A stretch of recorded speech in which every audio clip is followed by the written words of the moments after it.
kondisi sekarang ini sampai akhir tahun nanti emang kondisi yang berat buat kelas menengah sosial. Makanya tadi gue bilang kita harus pasang strategi jangka pendek dulu nih untuk survive dulu lah gitu ya. Syukur-syukur di tahun depan akan ada relaksasi baru tadi ya, relaksasi pajak, bansos gitu ya. Mungkin ada insentif dan itu yang masih kita tunggu kan di pemerintahan yang akan datang.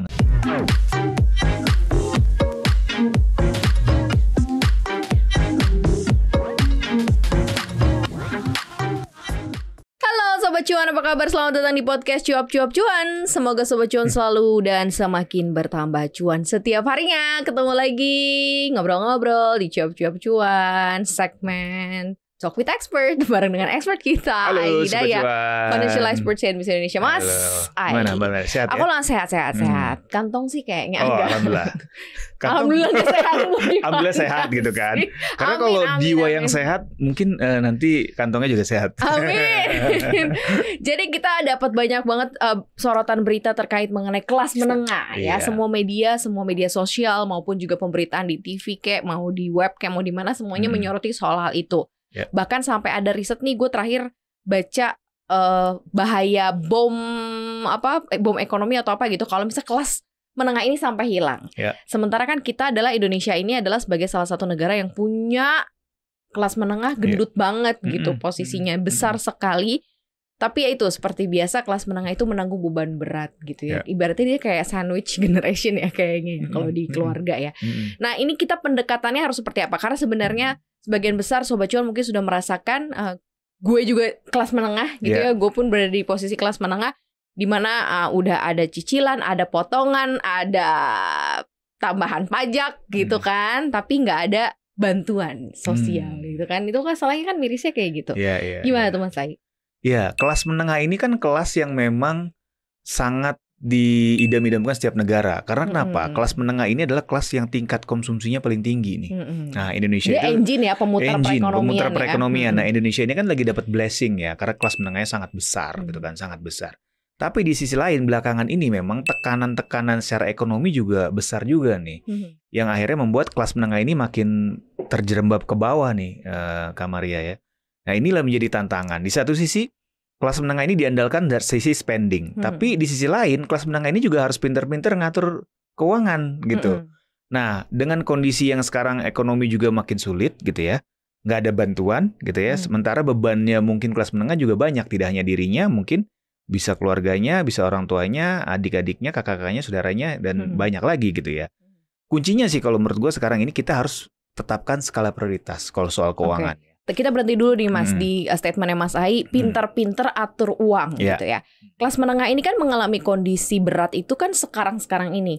Dulu juga berat sih, sekarang lebih berat. Sekarang lebih berat. Dulu berat. Tapi dulu tuh masih bisa dia memutuskan untuk kayak gue ambil kredit deh, gue nyicil deh. Gitu. Mereka masih berani karena mereka masih ngerasa bahwa kondisi keuangannya masih lebih ke arah lah stabil atau mungkin kalau di adjustment sana sini masih bisa nih. Sekarang ribet. Susah gitu, makin berat karena kondisinya yang membuat itu. Jadi kayaknya udah nggak bisa ada pilihan. Tadi Mas saya bilang pintar-pintar atur duit nih mau yang gua atur yang mana? Karena kayak yang lain-lain mungkin teman kelas yang mana nih yang mau gua atur? Kayak gua udah pusing. Itu pertanyaan sejuta umat ya. Itu dia. Karena kan kalau pengaturan keuangan, kalau uangnya aja misalnya nggak ada yang diatur nih, how gitu gimana ngaturnya? Iya. Yang pertama memang harus mengamankan income-nya dulu ya, gitu ya. Mengamankan income. Kalau memang nggak bisa naik, paling nggak income yang ada lu pertahankan. Kan gitu ya. Jangan sampai income yang ada ini berkurang apalagi hilang. Itu makin kacau lagi kan. Itu yang pertama. Yang kedua, ketika income-nya memang susah untuk naik atau stagnan lah, yang harus kita lakukan adalah skala prioritas mau nggak mau, Kak Maria ya. Jadi kita harus nggak usah ngomongin soal nambah pendapatan atau apa gitu, skala prioritas dulu ya. Anggapnya kita income-nya stuck aja gitu ya. Ya udah skala prioritas. Apa yang di skala prioritaskan yang pertama? Yang pertama adalah kebutuhan pokok pastinya kan. Untuk lu hidup itu kan lu butuh makan, udah pasti, butuh tempat tinggal, butuh transportasi mungkin untuk bekerja gitu ya. Butuh apa lagi? Sekarang yang listrik mungkin atau mungkin internet kayak gitu ya. Sekarang pokok, dasar penunjang gitu kan. Kalau misalkan sudah punya anak mungkin biaya sekolah anak. Jadi memang hal-hal yang nggak bisa lu ganti gitu Kak Maria ya. Nggak bisa lu ganti, kalaupun lu ganti sulit gitu. Nah itu yang harus diprioritaskan terlebih dahulu. Nah Yang kedua, lu harus kesampingkan hal-hal yang keinginan lu yang sifatnya nggak prioritas, gitu kan? Kenapa? Karena ya makin berat gitu ya kondisinya. Kalau misalkan lu masih mengikuti keinginan-keinginan lu yang mungkin nggak prioritas, makin bahaya nih kondisi keuangan lu gitu kan. Sementara untuk mungkin ngambil utang juga susah gitu kan. Karena udah banyak cicilan misalkan betul, gitu kan. Betul. Dan lembaga keuangan juga makin selektif untuk ngasih pinjaman kayak gitu. Nah, apa yang harus dihindari? Keinginan-keinginan yang sifatnya nggak prioritas. Misalkan liburan, kalau emang nggak prioritas banget, nggak usah dulu deh. Leisure, kayak misalkan lu nongkrong di mall atau nongkrong di coffee shop, ya dikurangin kalau bisa dihilangkan gitu kan. Disubstitute dengan yang lain gitu ya. Kebutuhan-kebutuhan yang sifatnya hobi gitu kan. Apakah lu hobi beli sepatu, hobi beli baju, beli tas dan macam. Jadi sifat-sifatnya yang bukannya primer ya lu, atau yang tersier tuh lu hilangkan dulu deh. Karena kondisi lagi berat. Nah, jadi sesuatu yang menyenangkan, yang biasanya lo pengen-pengenin itu betul, ditahan-tahan dulu gitu ya. Dulu, betul. Yang ketiga, lu tetap harus punya jaring pengaman. Jaring pengamannya apa? Pertama adalah proteksi. Kenapa proteksi? Proteksi ini bisa kalau kita asosiasikan asuransi lah ya gitu ya. Kenapa? Karena biaya untuk proteksi ini mahal. Contoh, proteksi kesehatan. Kalau ketika lu nggak punya asuransi, lu sakit, gaji udah pas-pasan, susah naik. Lu harus ke dokter, apalagi rawat inap. Wah, itu gede banget biayanya. Dari mana duitnya gitu kan? Makanya lu harus punya proteksi, minimal proteksi kesehatan gitu ya. Syukur-syukur bisa ada proteksi jiwa, kendaraan, properti dan lain sebagainya. Tapi minimal banget lu punya asuransi kesehatan atau minimal banget BPJS deh, gitu kan? Supaya ketika ada resiko kesehatan, keuangan lu nggak boncos. Jaring pengaman. Jaring pengaman yang kedua adalah investasi. Dengan kondisi kayak gini, mau nggak mau, lu harus investasi. Kenapa? Karena pendapatan lu stuck nih. Lu harus cari sumber lain gitu kan. Syukur-syukur kalau lu punya side job gitu ya, atau side hustle. Tapi kalau juga susah, investasi inilah yang lu bisa andalkan. Karena ada return kan, yang bisa lu gunakan untuk keperluan lain. Nah, makanya lu juga harus mulai atau tetap berinvestasi. Seberapapun nilainya ya, disesuaikan dengan kemampuan gitu ya. Nah, itu dulu yang harus dilakukan gitu ya. Oke, itu kalau misalnya ternyata akhirnya ya stuck gitu ya gajinya ya. Berarti ya udah sesuatu hal yang memang tadinya udah direncanakan kayak utangnya tetap terbayar, semuanya ya. Tapi semuanya yang lo butuhkan sebagai kebutuhan utama sudah tercukupi. Betul. Hal-hal yang tersier, hal-hal yang menyenangkan kayaknya agak dikesampingkan gitu ya. dulu. Iya, kalau emang ada duitnya nggak masalah. Tapi itu pun kalau menurut gue sih intensitasnya atau frekuensinya harus dikurangin gitu ya. Mendingan lu investasikan duitnya atau lu perkuat proteksi lu. Karena kondisi ke depan lu nggak akan pernah tahu apakah akan makin berat atau bisa makin berkurang gitu. Nah, satu lagi yang harus dilakukan adalah lu harus pasang mindset target jangka pendek kalau kondisi sekarang ini ya. Jadi lu harus punya strategi jangka pendek. Lu harus fokusin di jangka pendek dulu. Kenapa? Karena kalau lu mikir terlalu jauh, jangka menengah apalagi jangka panjang, kalau jangka pendek lu nggak aman nih bahaya. Kondisinya sekarang kan geopolitiknya juga lagi panas, kondisi ekonomi global juga lagi bergonjang-ganjing. Di dalam negeri juga lagi banyak dinamika ya, ada transisi pemerintahan, suku bunga tinggi gitu kan. Banyak PHK, penghasilan juga semakin berat, kenaikan gaji juga jarang kayak gitu. Jadi benar-benar lu meng-secure target jangka pendek lu dulu nih, Mbak Maria. Karena kalau nggak bahaya gitu. Jadi sekarang ini memang view-nya ini harus short term dulu nih, gitu. Jangan terlalu long term gitu. Karena kondisinya lagi berat memang yang short term gitu ya. Syukur-syukur nanti kalau memang sudah ada transisi pemerintahan yang baru, mungkin kondisi keuangan akan lebih baik, perekonomian lebih baik. Berharap seperti itu, kondisi keuangan kita juga jadi terimbas lebih baik. Mungkin ya, berharap. Tapi kan itu mungkin tahun depan gitu ya. Nah, makanya secara pendek lu harus amanin dulu nih gitu. Jangan sampai lu udah pasang strategi jangka panjang, tapi jangka pendek lu malah nggak berantakan. Jadi gitu lebih ke short term ya, ngeliatnya jangka pendek gitu ya. 2-3 bulan bisa ngapain nih gitu ya. Atau bisa apa yang lebih diusahakan. Atau bisa apa yang lebih diirit-irit gitu kali ya. Kalau misalnya dalam pengaturan personal. Tapi kan balik lagi ya, the money's problems, the answer is the money gitu. Maksudnya kalau urusan duit ya jawabannya adalah butuhnya duit pasti kan. Itu masalahnya kan kayak gitu.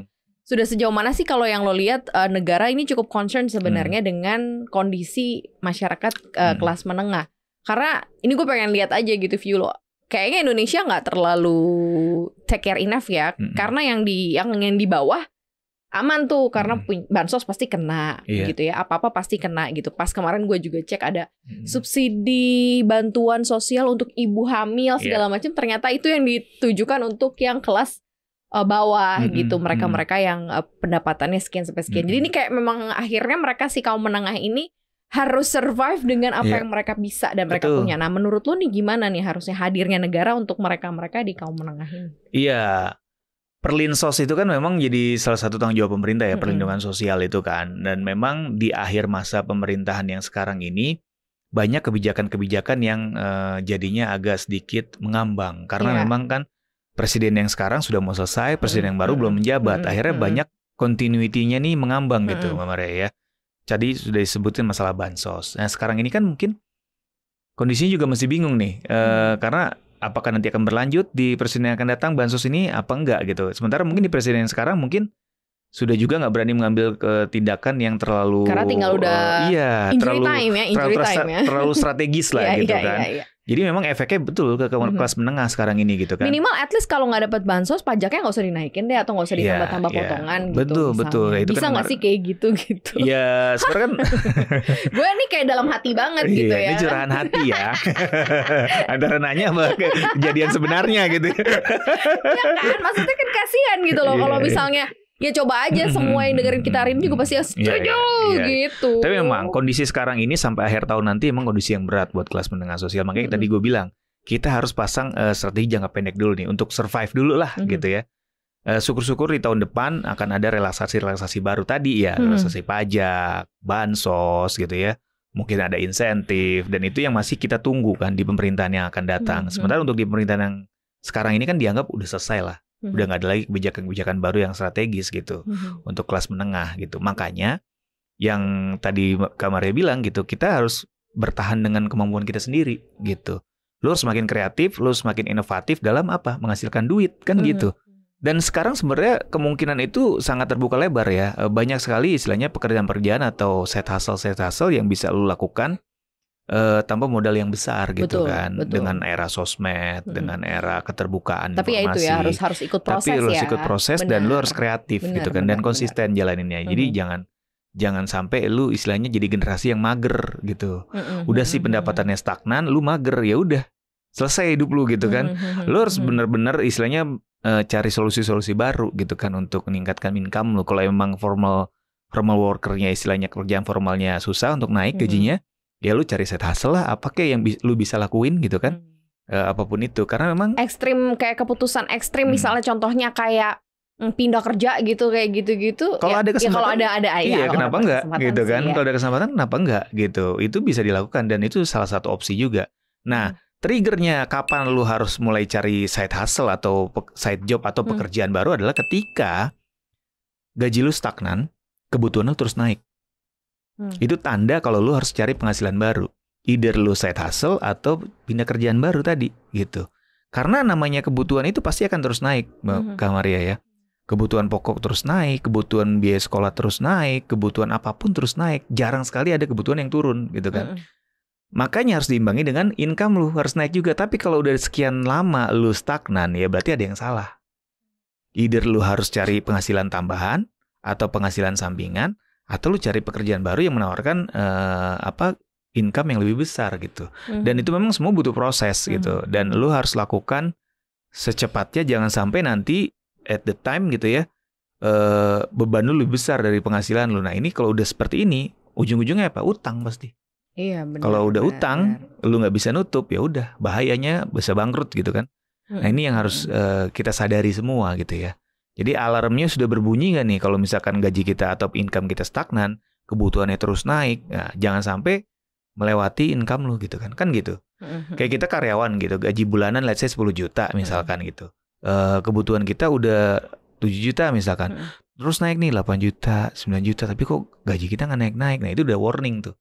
Jangan sampai menunggu balance, apalagi melebihi gitu kan antara penghasilan dan kebutuhannya ini gitu kan. Kalau bisa sebelum nanti dia balance, lu udah harus cari alternatif income baru gitu kan. Gitu. Nah ini kan kondisinya mungkin masing-masing beda-beda ya Sobat Cuan.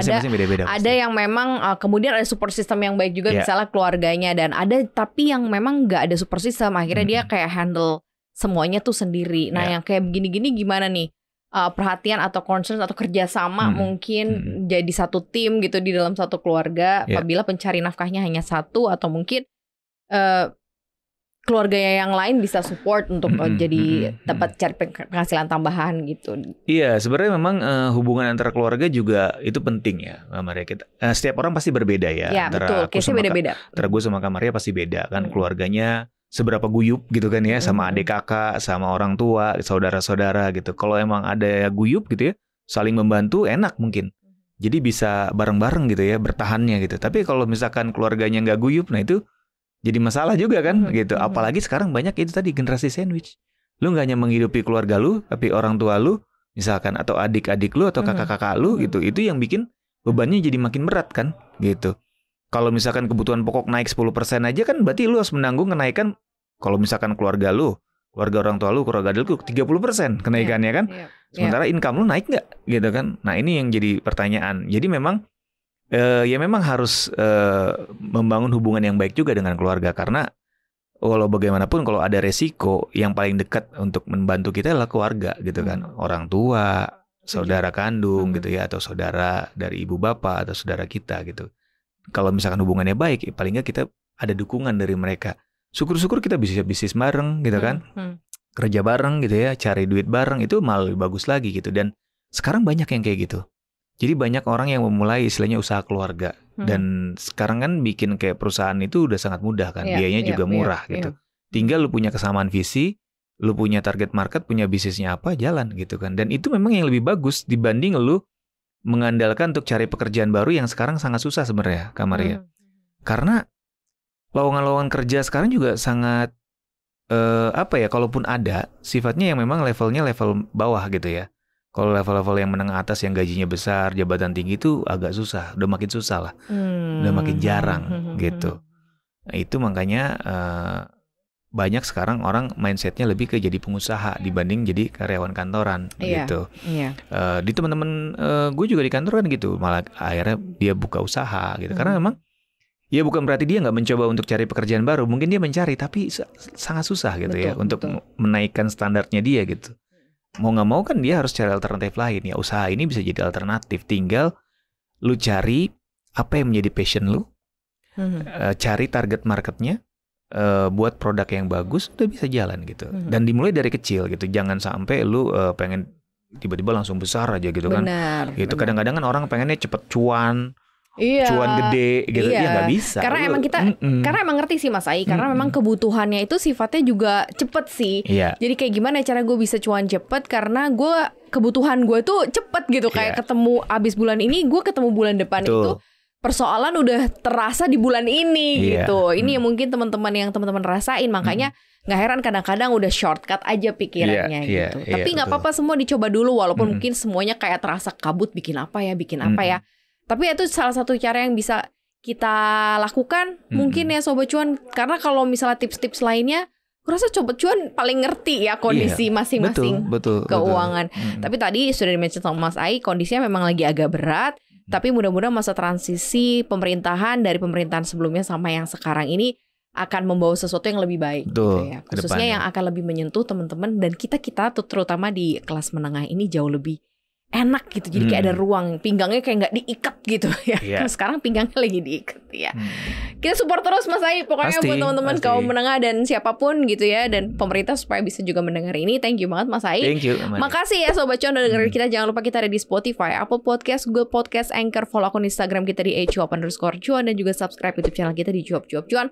Like, share dan komen. Jangan lupa kita ada TikTok, ada juga community kita di WA, di Instagram ya. Cara gabungnya lewat dari Instagram kita di @cuap_cuan ya. Terima kasih Sobat Cuan, Maria dan Mas Ai pamit. Bye-bye.